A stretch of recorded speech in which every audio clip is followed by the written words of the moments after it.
The Matter Aera signifies a brave new world, one where clean energy takes center stage. And we're at the center of this brave new world here in the state of Gujarat. Over the next few months, you're going to see an Aerathon cover 25 states and over 25,000 kilometers on the Aera. My companion for this epic journey will be Matter Aera, a stylish motorcycle designed to take on the urban jungle and everything our journey may present. Powered by a 5 kWh battery that grants it a range of 125 kilometers, the Aera is the perfect two-wheeler to explore some breathtaking locations while being emission-free. To make matters more fun, this motorcycle is also equipped with a 4-speed gearbox, punchy performance, liquid cooling technology, and a host of features I look forward to exploring on this journey. We're flagging off from beautiful Ahmedabad, home to Matter's R&D center. For the next 2 weeks, we'll be covering the length and breadth of Gujarat, soaking in all it has to offer culturally and checking out some state-of-the-art infrastructure that is helping revolutionize the energy grid and sustainability. So sit back, strap in, and check out the inaugural Matter Aerathon Bharat.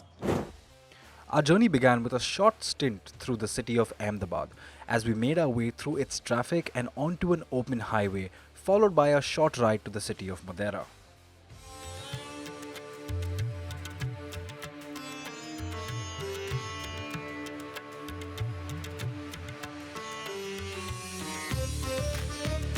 Harnessing the power of nature is not a modern-day concept. With the ever-changing face of our planet, sustainability and working in tandem with nature is not only on the mind of environmentalists today, but has been a practice that has been passed down by our ancestors from the beginning of civilization itself. We're in this little place called Modhera, and at first glance, it might look like any other small Indian village. However, when you look at it from this perspective, you can see that it is India's first village to be powered completely by solar energy.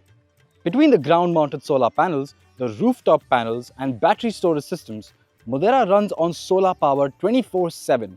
And how fitting for this to happen here in Modhera, which is home to the Sun Temple, built to worship the sun deity Surya.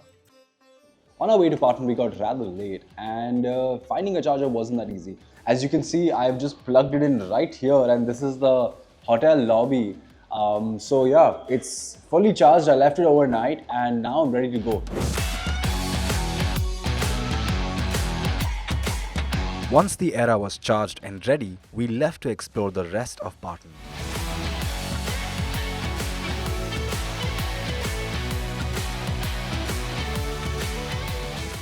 If you've got yourself one of these 100 rupee notes, you've probably looked at the back over here and you can notice this image over here. It says Rani Ki Vav. That's exactly where we are today.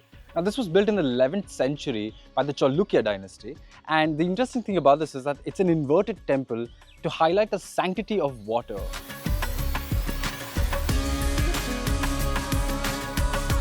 After admiring the beautiful architecture, we headed to our next destination, which was located at the IndoPark Border.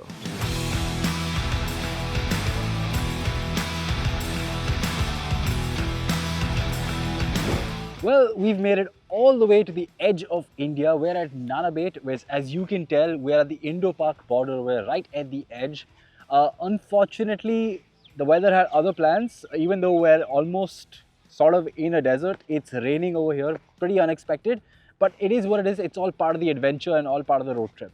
So, unfortunately, the bus that will take us to the border is a bit delayed, so it will take it about another hour or hour and a half to get here, and we don't have that kind of time. We're losing out on daylight, so we're going to push ahead to the next location, which is a really, really special place. So without further ado, let's push on ahead.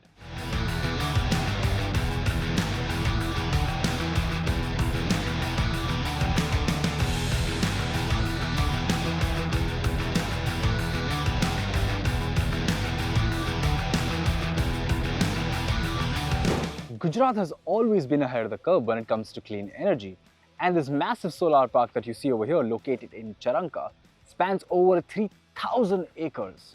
Now this was set up back in 2012 and has a generating capacity of 214 megawatts, with a further expansion plan that could generate as much as 400 megawatts. It's true that EVs aren't a one-stop magical solution to all of our problems. They'll only ever be sustainable when we can charge their batteries with clean energy. Now, large-scale projects like this are a sign that we're on the path to realizing that. Once we were done topping up our motorcycle at Charanka, we decided to head to our next location, which is Dholavira.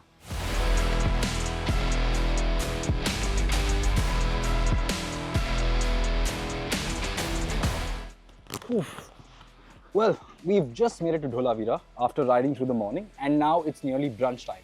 So while I catch a quick bite, I thought why not use this opportunity to quickly give this bike some juice. And the gentleman over here was kind enough to let me use his charger inside his cabin over here. So I'm just gonna quickly do that. So first things first, we plug in the bike over here. While we grab a quick bite, we're going to charge this and then head out and continue exploring the rest of Dholavira. After grabbing a quick bite, we took the futuristic Matter Aera to the historical Harappan UNESCO sites at Dholavira, which is a great place to get some perspective about how far we've come as a civilization. After a quick trip down history lane, we headed towards a road that many riders consider a mecca for riding, aptly named the Road to Heaven. This 30-kilometer highway runs through the Great Run of Kutch, which holds India's largest salt plain. Words can't do justice to its serenity, which is why I'm just going to let you be the judge. In stark contrast to the Road to Heaven, our next destination was a sobering reminder of the resilience of the human spirit. We rolled into Bhuj, a town famous for the catastrophic earthquake of 2001, and visited the Smriti Van Earthquake Museum, a breathtaking memorial dedicated to the victims of this devastating earthquake. Having explored the museum and realizing just how much our lives depend on the stability of our planet, it was time for Aerathon Gujarat to head further south into this inspiring state. Soon, both me and the Aera were recharged and ready for our next destination, which was located on the west coast of Gujarat, known to many as the holy city of Dwarka.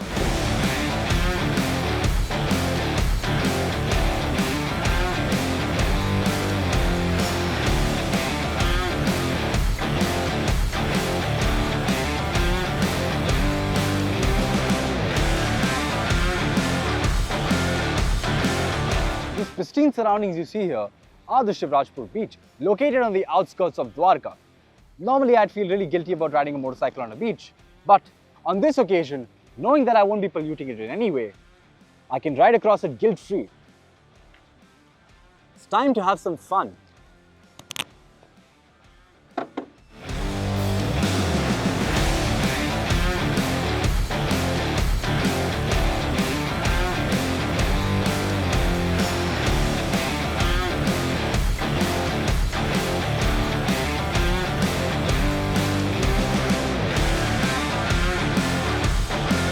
After having a lovely time in Dwarka, we headed towards our next destination, which is the city of Porbander.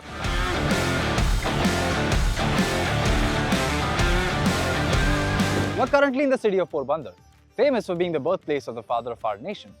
It is also known for its heritage, maritime traditions, and also served as an important port in ancient times. Today, Porbander is known for fishing, salt production, and also its connection to Mahatma Gandhi's legacy.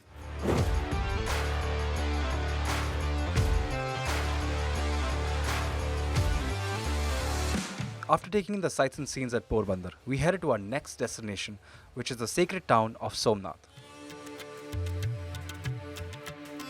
We're finally here in Somat, which is a coastal town famous and known for its religious significance. We plan to top up the bike over here and charge it all the way before we head out to our next location, where we'll be coming face to face with the king of the jungle.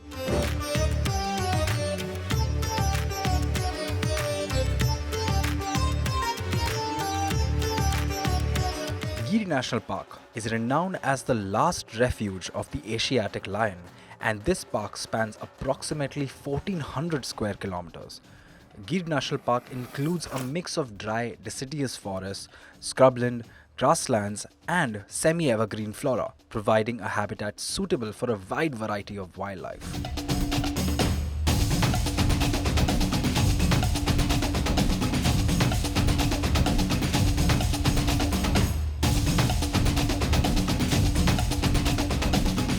Well, after spending a lovely night in Gir, we're finally out here to do some jungle safari. And surprise, surprise, we actually managed to spot not a full-grown lion, but a handful of cubs and their mother playing in the bushes somewhere over there, deep inside. They were very hard to spot, but thankfully the guides over here were very helpful.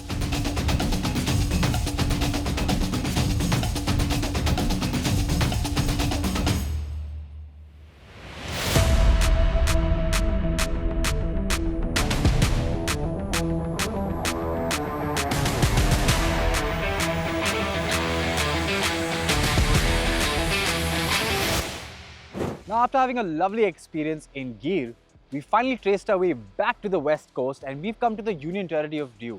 Now what's special about Diu is that long time ago it used to be under Portuguese rule.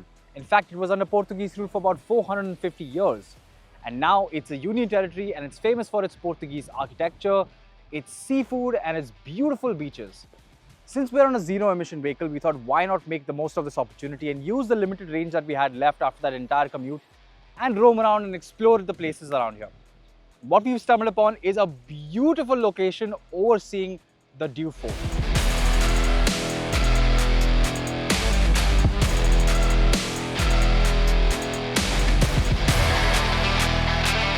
The breathtaking coastline aside, our shared wanderlust with the Aera took us to the Inus Kukri Memorial, a homage to the warship that was lost to sea during the 1971 IndoPark War. And the St. Paul's Church, with its Baroque architectural style, left us impressed. We're now almost at the end of the Gujarat Aerathon ride, and so far we can see how the state of Gujarat has been cleaning up its energy grid using solar.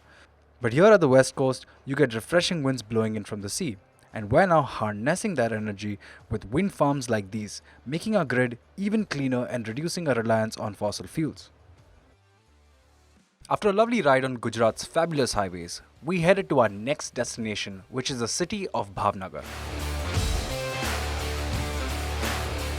I decided to check out the Regional Science Center that is known to have an entire section dedicated to the history of automobiles. It was wonderful to see the two-wheelers from a bygone era and how they paved the way for a motorcycle like the Aera, which has moved past internal combustion. Science and technology aside, I thought of making a quick detour to check out a rather cool wildlife sanctuary located on the outskirts of Bhavnagar. After having a rather lovely rendezvous in Gir with a few big cats, we're finally ahead of Bhavnagar now. About 40 to 50 kilometers on the outskirts of the city, you can come to this place called the Black Buck National Park. Now, apart from being popular for black bucks, there's a whole host of fauna over here, which includes a host of carnivores and herbivores and a whole host of birds. Our hopes are that we can capture as many of them as we possibly can today.